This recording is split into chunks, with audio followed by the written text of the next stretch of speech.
Bonjour à tous et bienvenue sur ce plateau de Dimanche en politique. Cette semaine, lundi exactement, les États membres de l'Union européenne ont voté en faveur d'une nouvelle autorisation du glyphosate pour 5 ans, sans restriction, contrairement à la position française qui s'était engagée à supprimer ce désherbant d'ici 3 ans. La question divise, en tout cas le débat est ouvert. La France doit-elle, peut-elle bannir ce produit et pour quelles raisons le ferait-elle? On en parle avec mes invités. Sur ce plateau, j'ai le plaisir d'accueillir Lydia Hérault. Vous êtes conseillère régionale Nouvelle-Aquitaine en charge des questions viticoles. Également sur ce plateau, Patrick Vasseur, vous êtes vice-président de la FDSEA Gironde. Merci. Franck Dubourdieu, vous êtes médecin, ingénieur agronome, œnologue et vous êtes aussi membre de l'association Alerte Pesticides, une association présidée par un médecin.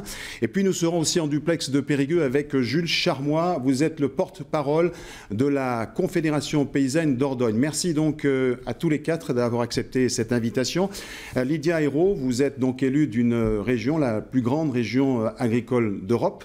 Alors d'abord, première question, est-ce que vous avez été surpris par le vote des États membres de l'Union européenne, ce vote pour le glyphosate ?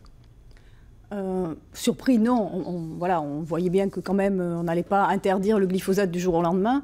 Par contre, on peut se féliciter qu'on ait raccourci le délai à 5 ans, alors qu'on aurait pu repartir pour 10 ans, comme si de rien n'était, on va dire. Et finalement, assez satisfaite de la position du gouvernement qui dit, en gros, 3 ans, on ne sait pas si ça va être 3 ans, mais ça veut dire quoi? Ça veut dire qu'il ne faut pas perdre de temps pour que tout le monde se mobilise, pour trouver des solutions alternatives et faire autrement. Donc c'est un peu l'épée de Damoclès, l'interdiction, mais ça force les gens à ne pas faire de la procrastination, on va dire, sur la question et à ne pas reporter à demain les évolutions. D'ailleurs, ce qu'en pense M. Vasseur, qui sans doute considère que le délai est pas suffisamment long. Alors M. Vasseur, juste pour être précis, vis-à-vis de nos téléspectateurs, ce glyphosate, qu'est-ce que c'est exactement? C'est un puissant désherbant, mais c'est une molécule. Qu'est-ce qu'elle fait peur, cette molécule? Oui, c'est la molécule de glyphosate, donc est un puissant désherbant qui est effectivement très efficace. Et à partir du moment où il est tombé dans le domaine public, il est très peu onéreux. Voilà. Et donc, il remplace, notamment au niveau agricole, que ce soit viticulture ou en grande culture, il remplace des heures et des heures de tracteurs. Et on en utilise beaucoup en Aquitaine, en France? Est-ce qu'on a des chiffres? On en utilise beaucoup, principalement en viticulture pour désherber sous les rangs de vignes, notamment. C'est ce qui se fait le plus fréquemment aujourd'hui. Et en grande culture pour éviter le travail du sol, justement, puisque aujourd'hui, les agronomes nous disent qu'il faut éviter au maximum de travailler le sol parce qu'il y a des pertes de carbone et il y a aussi de l'érosion très importante qui peut se faire. Alors, Gilles Charmois, on va aller à Périgueux. Gilles Charmois, vous avez entendu Patrick Vasseur. Pourquoi, au fond, les agriculteurs sont si accros de ce désherbant? Est-ce qu'on peut s'en passer ou pas? Alors, si vous voulez, aujourd'hui, si les agriculteurs sont aussi accros de ce désherbant, c'est qu'effectivement, les systèmes agricoles ont énormément évolué en 30 ans. Et notamment, ce désherbant a permis de travailler des surfaces toujours plus importantes et d'avoir une solution, vous l'avez dit, ultra efficace et radicale contre les mauvaises herbes, ce qui fait que ça fait un problème de moins à gérer et moins de temps de travail.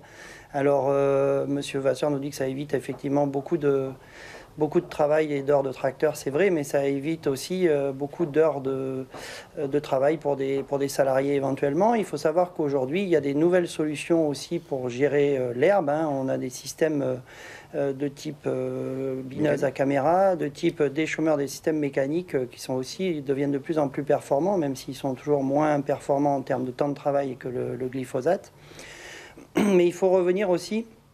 On a été un petit peu aveugle avec ces désherbants-là, puisqu'aujourd'hui, il faut savoir que, par exemple, quand on a des eaux de source et quand on analyse des eaux de source, les 3 principales molécules qu'on retrouve dans les eaux de source, aujourd'hui, c'est le glyphosate, deuxièmement, un métabolite d'un glyphosate, c'est-à-dire une part de molécules cassées du glyphosate, et troisièmement, une autre part de molécules cassées du glyphosate. Ça veut dire qu'aujourd'hui, le glyphosate est omniprésent dans les milieux et dans nos organismes aussi, puisqu'on en retrouve partout. Il n'y a pas longtemps, il y a eu des cheveux là, qui ont été prélevés sur des gens en plein centre de Paris. Ils avaient tous du glyphosate dans les cheveux et dans les urines. Donc ça pose aussi un problème de santé publique d'utiliser une molécule à outrance source comme c'est fait aujourd'hui. Il faut s'alarmer un petit peu sur les conséquences à terme de cette omniprésence d'une molécule en quantité importante. Bien, sur cette question de santé, on va vous poser la question, Franck Dubourdieu, vous l'avez entendu. Est-ce que d'abord c'est un produit qu'on peut retrouver au robinet, que chacun de nous? Oui, on peut le retrouver dans l'eau. Tout dépend de la manière dont les eaux sont filtrées. C'est une question effectivement que je n'ai pas étudiée pour savoir s'il y a du glyphosate dans l'eau du robinet. Alors quels sont les indices qui accablent ce produit, Franck Dubourdieu? Est-ce qu'il y a un débat? Alors il y a un débat qui est très simple, c'est que la Commission européenne, l'AFSA, étudie la dangerosité sur les dires et les études des firmes, et en particulier de Monsanto, qui étudie le glyphosate à travers uniquement sa molécule, c'est-à-dire la molécule active le glyphosate.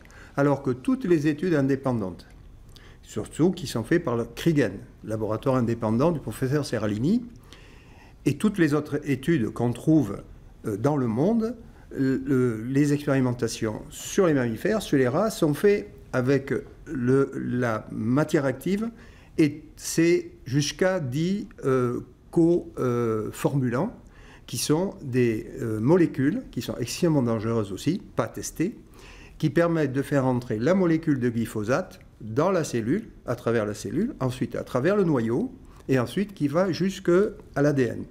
Et donc c'est à ce titre-là, elle le fait pour la cellule végétale, pour la cellule animale, et éventuellement elle le fait pour la cellule humaine. Mais les agences européennes sont moins catégoriques que vous sur ce dossier-là. Oui. Elles sont contestables, ces agences de santé européennes? Elles se basent sur le rapport de Monsanto, uniquement la matière active, et pas sur les adjuvants de pénétration.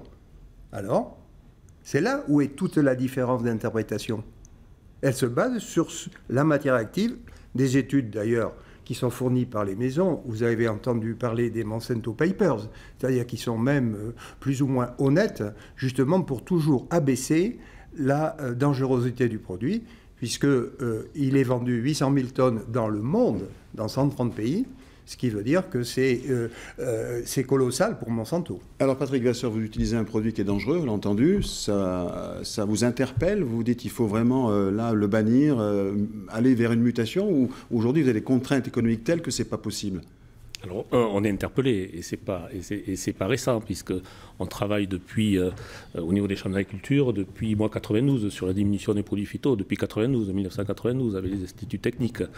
On travaille effectivement sur des remplacements de cette molécule. Juste pour dire qu'aujourd'hui, le glyphosate est probable cancérigène. Donc effectivement, on n'est pas sur un cancérigène avéré. Donc voilà, donc il y a des études aussi qui montrent que effectivement, il n'est pas forcément cancérigène. Alors je suis d'accord avec vous, M. Dubourdieu, sur le fait qu'on étudie la molécule simple. Et les adjuvants à côté, souvent c'est l'inconnu et ne sont pas étudiés, puisqu'à partir d'une molécule, on peut avoir, et c'est le cas du glyphosate, on peut avoir 100, 200 produits commerciaux. D'accord, donc avec un amassement de... Voilà. Et qui ne sont pas forcément étudiés globalement. Enfin, quoique l'ANSES, normalement, les agences nationales est-ce que la position doivent étudier les produits commerciaux. L'ANSES, oui, mais elle n'a pas de moyens. Oui, elle doit le faire, c'est vrai.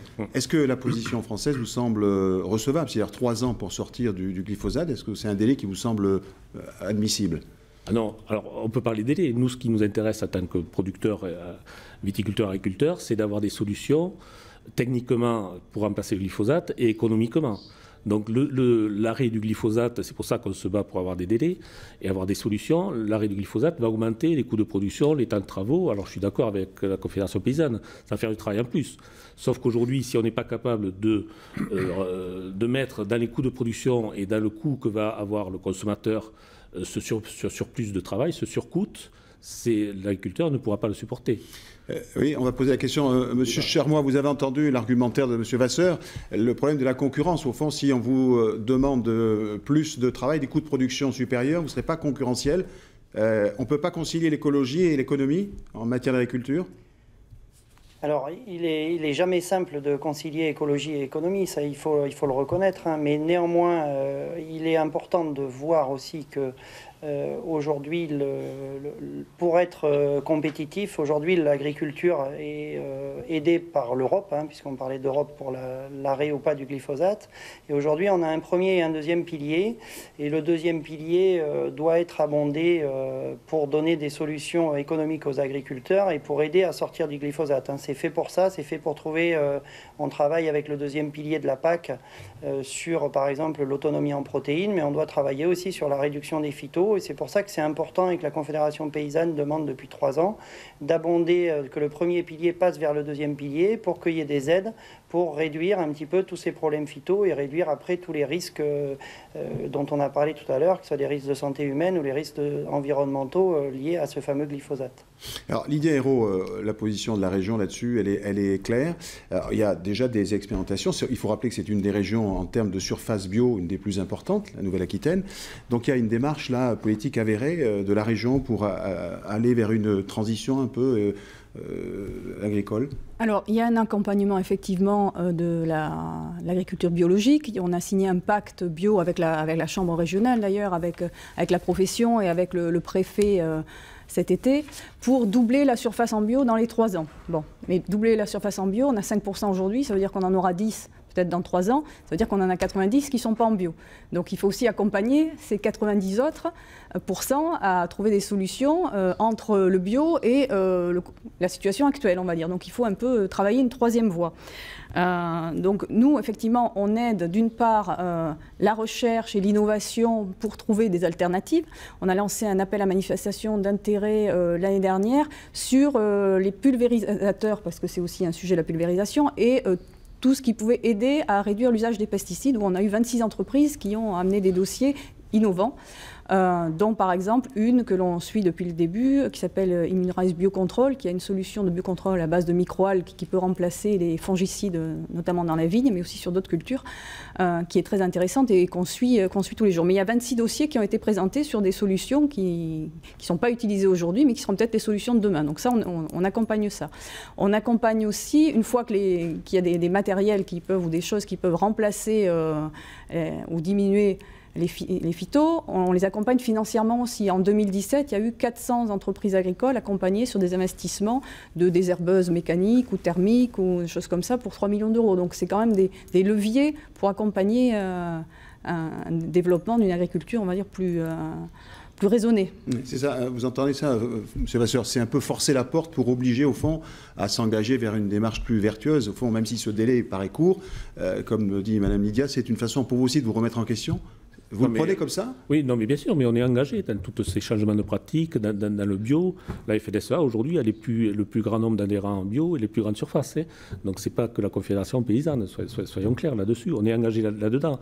Nous sommes OK pour avoir... Il faut aider le monde agricole à évoluer. Mais sur l'investissement, c'est financé, mais le surcoût du travail...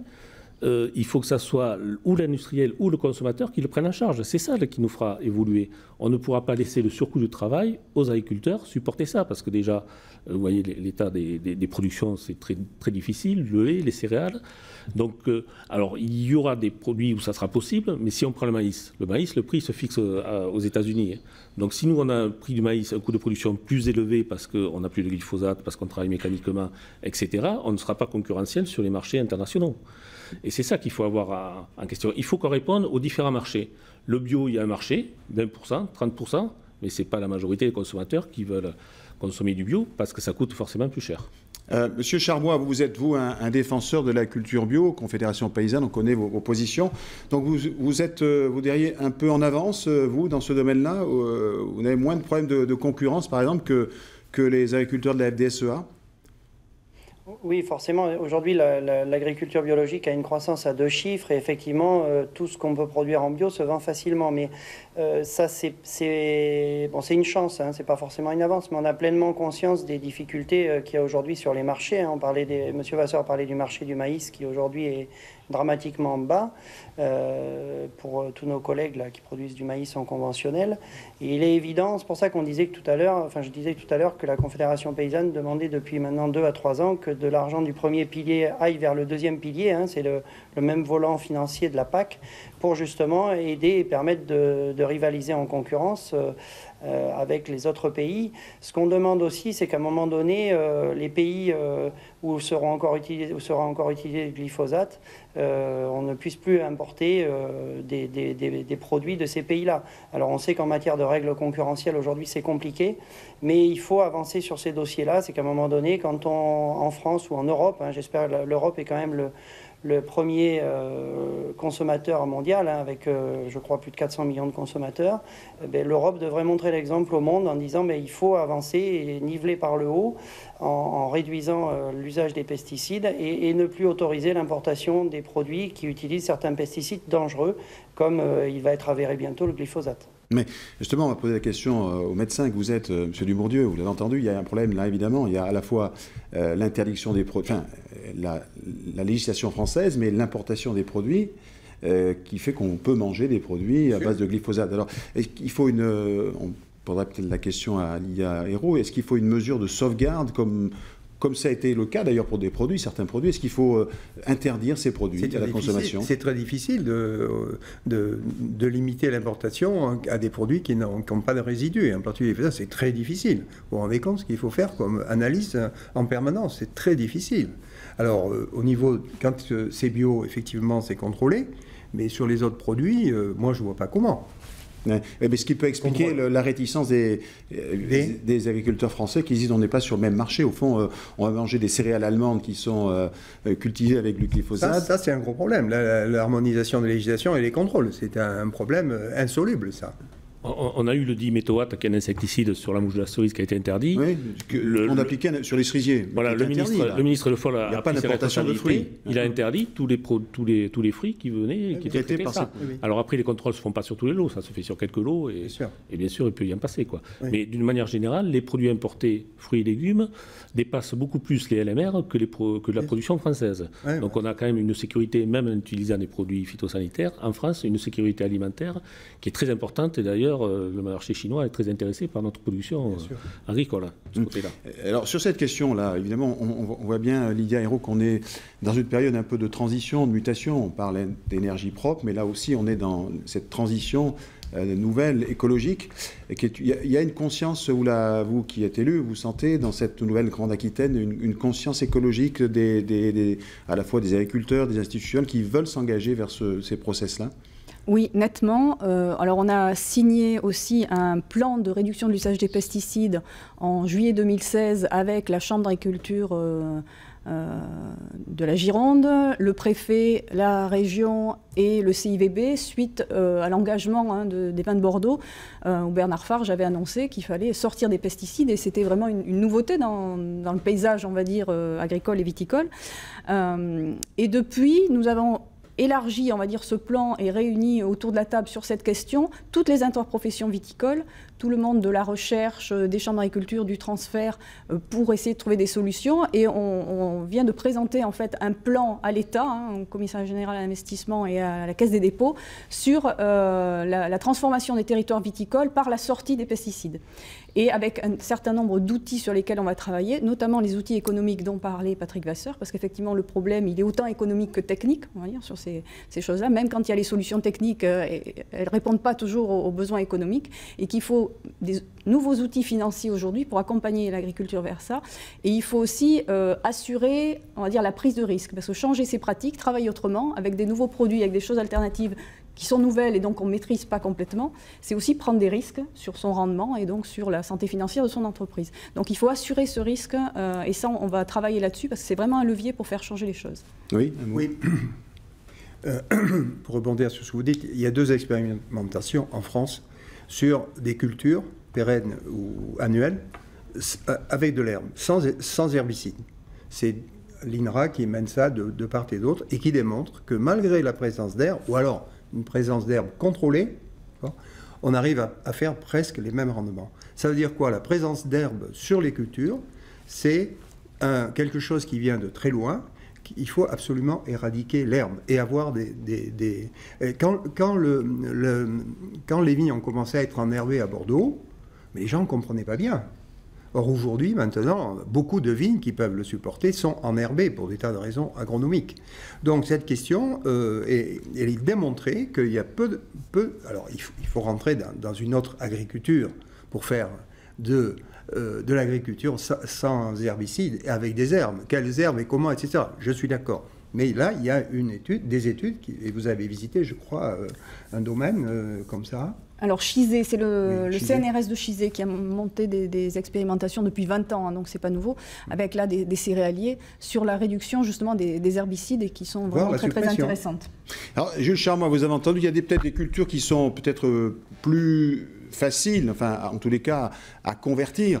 L'INRA travaille beaucoup, on a parlé d'INRA, travaille beaucoup justement à l'évolution des plantes et notamment par la génétique. Est-ce que c'est une réponse probable, possible ? Bien sûr, hein, il y a des plantes plus ou moins rustiques et c'est pour ça aussi qu'aujourd'hui on revient aussi à certaines variétés anciennes pour repartir sur une sélection différente. Hein. L'INRA a fait certains blés qui sont adaptés aujourd'hui à l'agriculture biologique et qui sont par exemple qui n'atteignent pas des sommets en rendement mais qui sont beaucoup plus rustiques et ont une régularité de rendement sans traitement bien meilleure et une régularité de qualité pour faire des blés panifiables. Donc évidemment que l'axe de la sélection des plantes est importante. Hein. Est-ce qu'il y a des cultures qui sont plus faciles, j'allais dire, à convertir que d'autres ? On a parlé de la viticulture. Les cultures pérennes sont globalement, bien qu'il y ait des exceptions, moins sensibles à l'enherbement, puisqu'on parle d'herbicides. Après, tout à l'heure, M. Vasseur parlait de maïs. Par contre, le maïs est particulièrement sensible à l'enherbement. Donc là, on va aller vers des techniques qui sont différentes. Ce sont des techniques, bon, bien sûr, avec une rotation. Hein, ça va repartir sur des rotations plus traditionnelles et freiner la monoculture de maïs, c'est quand même quelque chose qui sera bon pour l'environnement aussi. Et puis après, je vous ai parlé par exemple de bineuses à caméra avec des doigts Kreis qui permettent d'effectuer des désherbages intégraux sur les cultures de maïs et avec des très très bons résultats aujourd'hui. Hein. On a des rendements qui sont similaires aujourd'hui avec des maïs binés avec des bineuses à caméra et des doigts Kreis et similaires à des cultures désherbées chimiquement 2 fois. D'accord, donc on reviendrait, si on entend M. Vasseur, à une agriculture plus mécanique, où il y a un peu plus de personnel dans les champs, dans les cultures, c'est possible? Oui, c'est possible. Si nous, on a un adhérent dans la Haute-Lande qui fait 250 hectares de légumes de plein champ en bio. Hein. Alors ça marche, ça marche, le travail mécanique et tout ça. Sauf qu'il y a des années, si on a une répétition d'orage et de pluie, l'herbe gagne. Et on est obligé de passer avec du travail manuel. Et il nous disait, d'abord, il faut trouver du personnel pour acheter de l'herbe, et ça coûte très cher. Donc, effectivement, ces techniques-là marchent, mais il faut les raisonner sur, comme je disais, sur 20 ans, sur 25 ans, pour voir vraiment la rentabilité. Mais on a quand même, d'une manière générale, sur les cultures bio, une baisse de rendement. Et il y a des études mondiales qui montrent que si on voulait aujourd'hui faire que de la culture bio, il faudrait augmenter pratiquement entre 15 et 20% les surfaces agricoles mondiales, quoi. Donc, ce qui voudrait dire que ce n'est pas très bon pour l'environnement, parce que ça voudrait dire que ça serait de la déforestation, et certainement là où on pense tous, au Brésil, et pas forcément... voilà.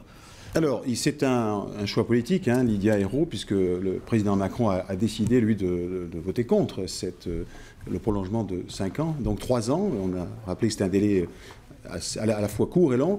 Cette décision du président de la République, elle est saluée, on l'entend, par la presse internationale, mais vous pensez qu'au fond, il a répondu un peu à une attente des consommateurs aussi, président? Oui, parce que les consommateurs, aujourd'hui, il y a tout un tas d'études. Hein. Qu'est-ce qu'ils veulent? Ils veulent effectivement des produits de qualité, mais ils veulent aussi des produits qui soient sains pour leur santé, qui soient bons pour la qualité des eaux, pour la qualité de l'air, pour la biodiversité.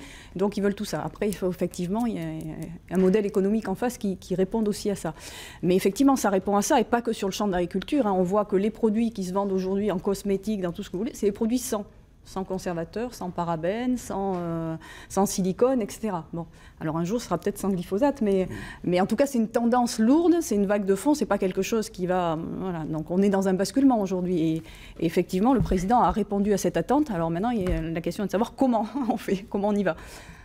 Oui, un mot. Ce qui est inquiétant, quand même, ça vous en conviendrez, c'est le danger que ça représente pour l'utilisateur, c'est-à-dire le tractoriste, les ouvriers qui sont dans les champs ou dans les vignes, et les riverains. Ça représente un danger qui est quasiment avéré. Alors, est-ce qu'on a tiré les leçons de polluants antérieurs, qui sont le DDT, qui sont l'amiante, et tous les millions? Alors, c'est un peu alarmant. Et tous les millions de morts qu'ils ont fait par le fait qu'on a attendu un demi-siècle pour l'amiante avant de l'interdire. Alors ça, c'est le côté des médecins qui parlent, mais je pense que ça, il faut aussi en avoir conscience dans l'avancée, effectivement, de la transition que vous évoquez. Oui. Monsieur Charmois, est-ce qu'on peut, à votre avis, aller vers le zéro pesticide ou est-ce que c'est un vœu pieux ? Alors effectivement, là, je voudrais revenir sur l'aspect santé des agriculteurs, puisqu'effectivement, les premières victimes des pesticides, on l'oublie, mais c'est les agriculteurs avec des maladies comme bien sûr des cancers, mais d'autres dérèglements hormonaux chez les agriculteurs et chez leurs enfants. Aussi, les enfants des agriculteurs sont les premières victimes de leucémie, il ne faut pas l'oublier aussi. Donc tout le monde agricole sont les premières victimes. Il y a une association d'ailleurs qui s'appelle Phytovictimes, qui réunit tous les agriculteurs et les salariés agricoles qui ont eu des problèmes avec les pesticides. Et c'est quand même quelque chose qui est bien présent et qui est alarmant et dont il faut vraiment avoir conscience. Moi, j'ai pour ma part un ami là, qui est décédé encore le 16 novembre, qui était en Lot-et-Garonne, d'un cancer avéré lié à l'utilisation de pesticides sur vignes et pruniers. Donc, il faut avoir conscience de ça. Alors, le zéro pesticide, en un mot, ne sera pas pour tout de suite. Voilà, en un mot, le zéro pesticide ne sera pas pour tout de suite.